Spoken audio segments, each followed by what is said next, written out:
Kwezi Johnson. We wanted to end these 3 days of a lot of talk with some talk that has a bit more music in it, a bit more rhythm and a bit more resonance. And there was only one person to ask, and that was Linton Kwezi Johnson. I remember the first time I heard his poetry was when Salman Rushdie recited one evening to me the whole of England is a Bitch. And I spent more time than I should have in the 80s listening to Linton's records, probably with the volume turned up a bit high for some of my family. He's a great poet, a great musician.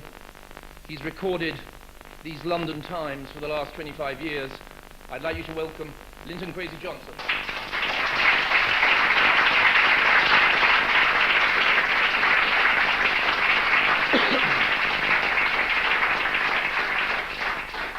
Thank you very much. I don't know how post-colonial my poems are, but I'll have a go anyway. Couple of things maybe from the 70s, a couple from the 80s, and a couple from the 90s. To get requests out of the way, I'll read first England is a Bitch, which I hardly ever read these days, because Colin requested it. And it's basically dealing with the experiences of my parents' generation. It's a kind of an exercise in paradox. When me just come to London town, me used to work on the underground. But working on the underground, you don't get to know your way around. England is a bitch. There's no escaping it. England is a bitch. There's no running away from it. Me get a little job in a big hotel, and after a while, me was doing quite well. Them start me off as a dishwasher, but when me take a stock, me no turn clock watcher. England is a bitch. There's no escaping it. England is a bitch. Nobody try to hide from it. When them give you the little wage packet, first them rabbit with them big tax racket. You have to struggle to make ends meet. And when you go to your bed, you just can't sleep. England is a bitch. There's no escaping it. England is a bitch for true. And a lie me I tell, a true. Me used to work dig ditch when it cold no bitch. Me did strong like a mule, but boy me did fool. Then after a while me just stop do overtime. After a while me just put down me tool. England is a bitch. There's no escaping it. England is a bitch. You have to know how to survive in it. Well, me do day work and me do night work. Me do clean work and me do dirty work. Them say that black man is very lazy. But if you see how me work, you would have called me crazy. England is a bitch. There's no escaping it. England is a bitch. You better face up to it. Them have a little factory up in a Brackley. In a this here factory, all them do is pack crackery. For the last 15 years, them get me labor. Now after 15 years, me fall out of favor. England is a bitch. There's no escaping it. England is a bitch. There's no running away from it. Me know say them have work in abundance, yet still, them make me redundant. Now at 55, me getting quite old, yet still, them send me to go drag dole. England is a bitch. There's no escaping it. England is a bitch for true. Is where we gonna do about it.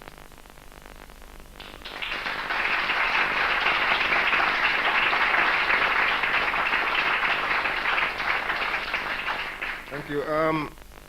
Second from the 70s is Sonny's Letter, which is a poem which came out of our experiences with the infamous SAS law, SAS being short for suspicion. SAS law was in fact the Vagrancy Act dating back to the 19th century, which was used to control the movements of the unemployed, and had been dormant for many years until black youth arrived on the scene, and it was reinvoked and used against us mercilessly.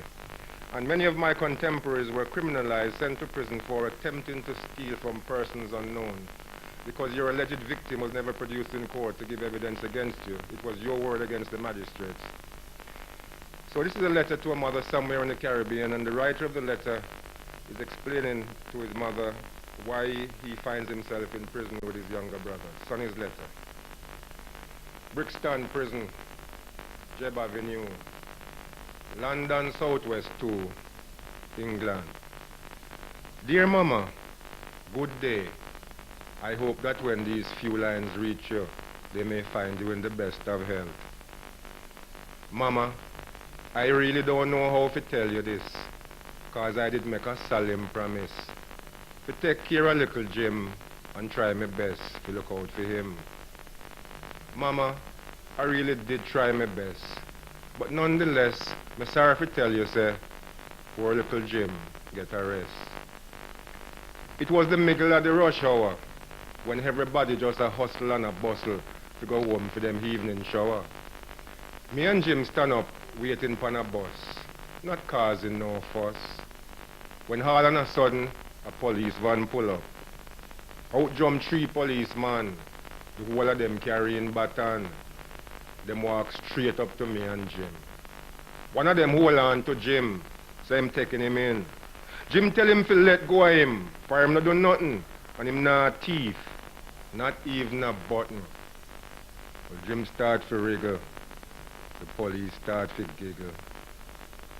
Mama, make I tell you what them do to Jim. Mama, make I tell you what them do to him. Them thump him in him belly and it turn to jelly. Them lick him pon him back and him rib get popped. Them lick him pon him head but it tough like lead. Them kick him in him seed and it started to bleed. Mama, I just couldn't stand up there and not do nothing. So me juke one in him eye and him started to cry. Me thump one in him mouth and him started to shout. Me kick one pon him shin and him started to spin. Me thump him pon him chin and him drop pon a bin and crash and dead. Mama, more policemen come down and beat me to the ground. Them charge Jim for sus. Them charge me for murder. Mama, don't fret. Don't get depressed and downhearted. Be of good courage till I hear from you. I remain your son, Sonny.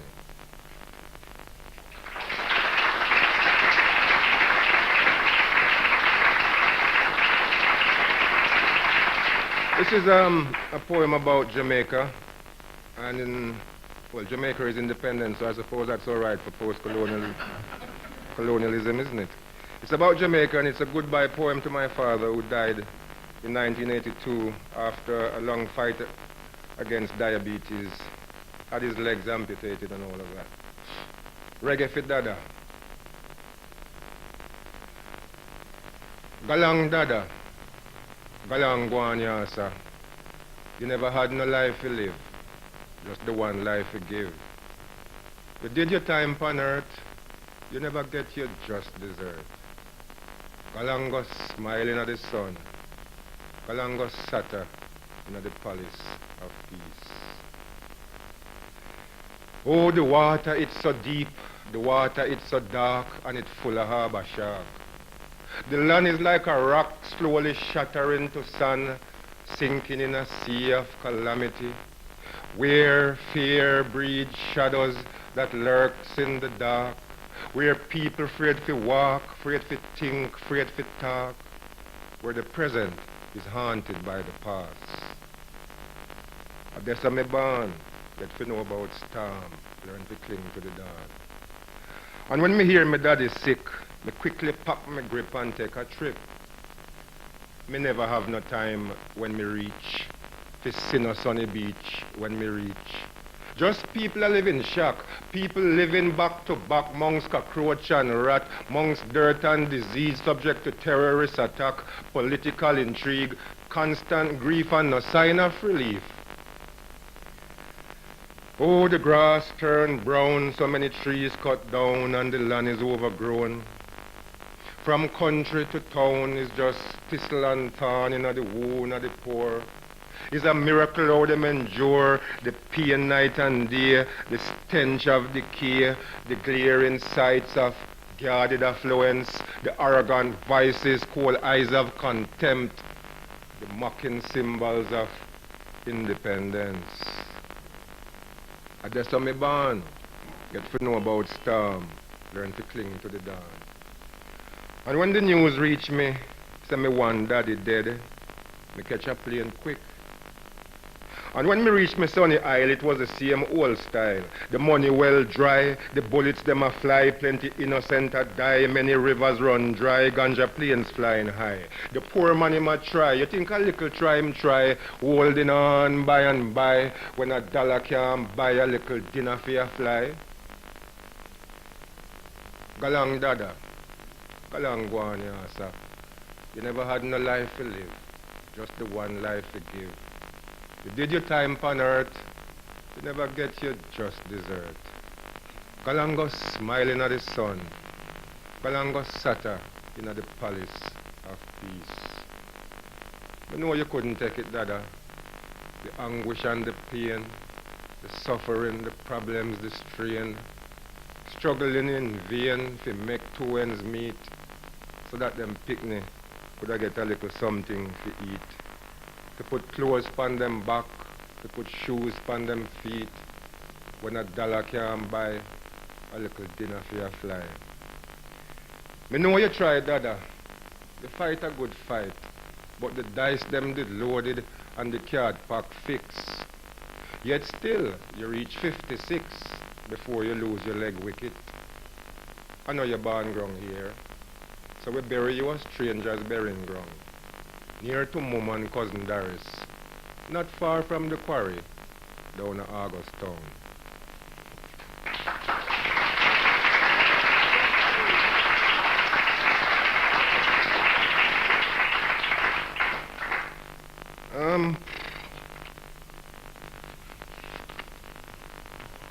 Things and times. Duped, doped, demoralized, dizzied, dazed, traumatized. Blinded by resplendent light of love, dazzled by the firmament of freedom, him couldn't detect deceit, all when it kick him in him teeth. Him couldn't cry corruption and believe in a man. Him never know about clique, him did humble, him did meek. Him never know intrigue, him never in a that the league. Him never did understand that on the road to socialism you could buck up nepotism. Him wife dangerous, him brother treacherous, and him cousin very vicious. Duped, doped, demoralized, dizzied, dazed, traumatized. Now like a fragile fragment of light, trapped in the belly of the dark night, like a blind man stupefied and dazed, lost and alone in a mystical maze for days upon days upon days upon days. Watch him drifting across the ocean of life, without no rudder, nor anchor, nor sail. For days upon days upon days upon days, call him flotsam of the tides of the times, if you like. Lost in the labyrinth of life, if you like. Duped, doped, demoralized, dizzied, dazed, paralyzed. Shipwreck against the sands of the tides of the times, meditating upon the bad old days. Face down upon the gleaming seashore, not so certain, not so sure like before. The salt of the sun upon the sea in him eye, and him would give it back if him could cry. The sound of the surge of the sea harmonize with the swaying bamboo trees, and him brains just a tick, all kind of thoughts now and night, like them desperate days of defiance, when young rebels did a fight against oppression, when young rebels did a fling firebomb, when they march with them banners raised, chanting freedom, chanting justice, chanting blood and fire, when enough crucial trail did a blaze, taking the struggle to a higher stage. Duped, doped, demoralized, dizzied, dazed, paralyzed. Now wash up, wet up, mash up, him raise up, catch up and sit up, with him hand upon him jaw and him head a hang down, I consider how young rebels get old. How some sell them souls, some get left out in the cold, some get elevate, some get depreciate, some turn middle class, some a gamble race horse, some a try to live clean, some get vicious and mean, some plague with doubt, some still a tough it out, one and two a fight the struggle in them head, lead the leaderless in them head, win the revolution in them head, yeah man, all a ton prime minister in them head, duped, demoralized, dizzied, dazed, traumatized. Now him wondering, pondering, considering, posing all kind of riddle to himself like, now that we come out of the one room them, and time and fortune been some of our friend. Now that we got we council flat and with this and with that, with color TV and all the mad con. Now that we create some space, enough of we own a little place. Now that we got we MP and we black JP, black span the radio, black span TV, we Sir and we Lord and we MBE.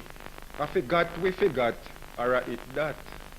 Do we need another Moses to take we cross the sea and say go on, walk cross, on a free, as we enter the 21st century? Are we long past that the era, that the stage? And is each and every one who have to rise now to meet the dawning of a different age? Well, he was wondering, pondering, considering, when him hear a voice like the wind say, sure, are just things and times, wonders and signs, but not get mystic, be realistic. And him hear a next voice like the sea say, sometimes the pungent odor of decay signals a brand new life upon the way.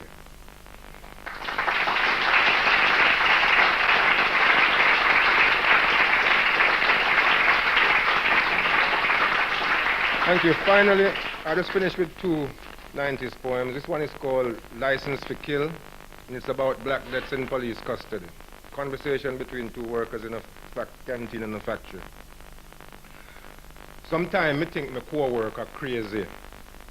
The way Christine would have gone jokey. Then the next time now, I know nonsense stance. The way she wind down the place last Christmas dance.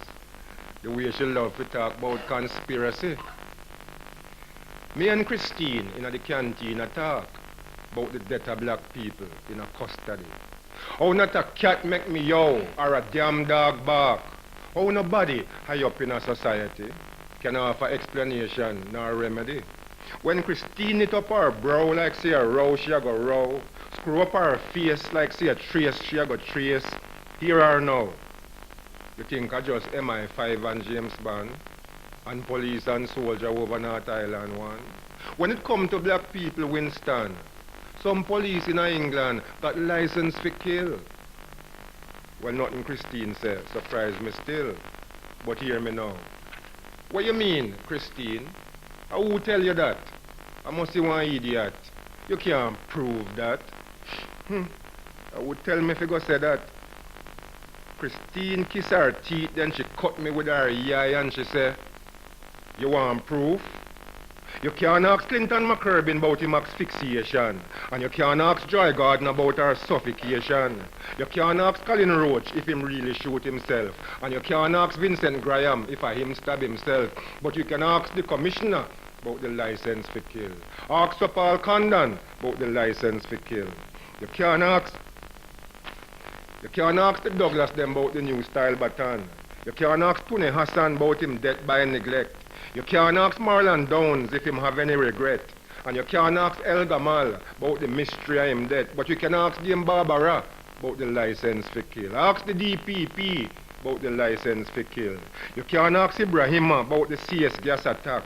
You can't ask Mrs. Jarrett how she get her heart attack. You can't ask Oliver Price about the grip round him neck. And you can't ask Steve Boyce about him death by neglect. But you can ask the PCA about the license for kill. Ask the ACPO about the license for kill. If you ask Maggie Thatcher about the license for kill. And you can ask John Major about the license for kill. If you ask Michael Howard about the license for kill. And you can ask Jack Straw about the rule of law. If you ask Tony Blair if he's aware or care about the license for kill that plenty police feel them got. Sometimes I think my co-worker crazy. The way Christine would have gone jokey. Then the next time now, a no nonsense dance. The way she wind down the place last Christmas dance. The way she love to talk about conspiracy.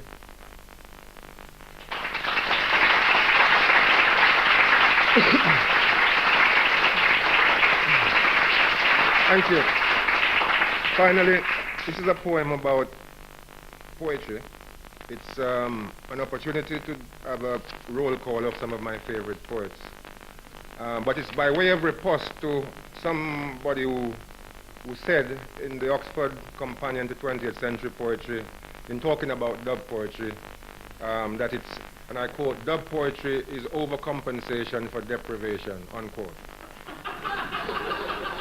So by way of riposte, I begin with a little quotation from a Jamaican Rastafarian poet called Bongo Jerry, who in one of his poems, Mabrak, had a line that went, most of the straightening is in the tongue.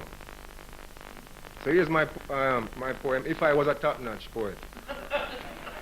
If I was a top-notch poet, like Chris Okigbo, Derek Walcott, or T.S. Eliot, I would write a poem so damn deep that it bittersweet. Like a precious memory will make you weep, will make you feel incomplete. Like when you love a leave, and though defeat you concede, still you beg and you plead till you win a reprieve and you're ready for rock steady, but the music done already. Still, in the meantime, with me rhythm, with me rhyme, with me rough bass line, with me one sense of time, one poet have to step in line. Kabuta lazy might have got couple thousand, but Mandela for him thousands of thousands of thousands of thousands. If I was a top-notch poet, like Kamau Brathwaite, Martin Carter, Jane Cortez or a Miri Baraka, I would write a poem so rude and rootsy and subversive that it make the goon poet turn white with envy. Like a candomblé voodoo come in a chant, a old-time calypso or a slave song that get banned, but from granny right down to grand picnic, each and every one can recite that they want. Still, in the meantime, with me rhythm, with me rhyme, with me rough bass line, with me own sense of time, goon poet have to step in line. Kabuta lazy might have got couple thousand, but Mandela for him thousands of thousands of thousands of thousands. If I was a top-notch poet, like Chikaya Utamsi, Nicholas Gowen, or Lorna Goodison, I would write a poem so beautiful that it's simple. Like a plain girl with good brains and nice ways, with a sexy disposition and plenty compassion, with a sweet smile and a subtle style. Still, me nah go bow and scrape and go on like a ape, peddling no puerile parchment of ethnicity, with only a vague fleeting hint of authenticity, like a Black Lance Percival in reverse, or even worse, a babbling buffoon who lose him tongue. No, sir, not at all. Me got me rhythm, me got me rhyme, me got me rough bass line, me got me one sense of time. Scooby-Doo. Goon poet have to step in line. Kabuta lazy might have got couple thousand, but Mandela for him thousands of thousands of thousands of thousands. Thank you very much. Thank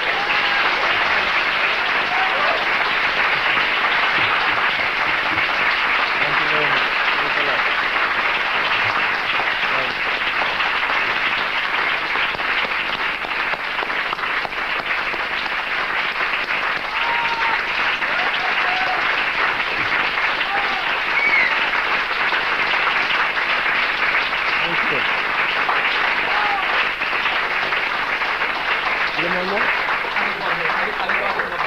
Okay, I thought you'd be tired of talk by now, but okay, I'll do a last one.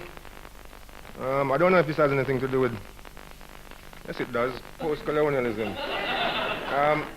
It's a kind of a workers' charter for the 21st century. And it's about how working people can benefit from the revolution in new technologies by affording us the shorter working day, the shorter working week, and the shorter working life with more time to realize what is life about, discovering your human potential, I suppose. More time. We're marching out the old towards the new century, armed with the new technology. We're getting more and more productivity. Some say things looking up for prosperity. But if everyone gonna get a share this time, well, mentality must get left behind. We want the shorter working day. Give it the shorter working week. Longer holiday, we need decent pay. More time for leisure, more time for pleasure, more time for edification, more time for recreation, more time for contemplate, more time for ruminate, more time for relate, more time. We need more time. Give it more time. A full time them abolish unemployment and revolutionize labor deployment. A full time them banish overtime. Make everybody get a work this time. We need a higher quality of livity. We need it now and for everybody. We need the shorter working year. Give it the shorter working life.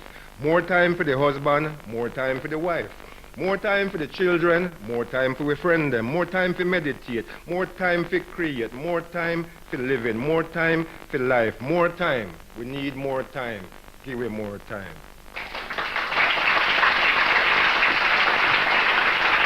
Thanks very much.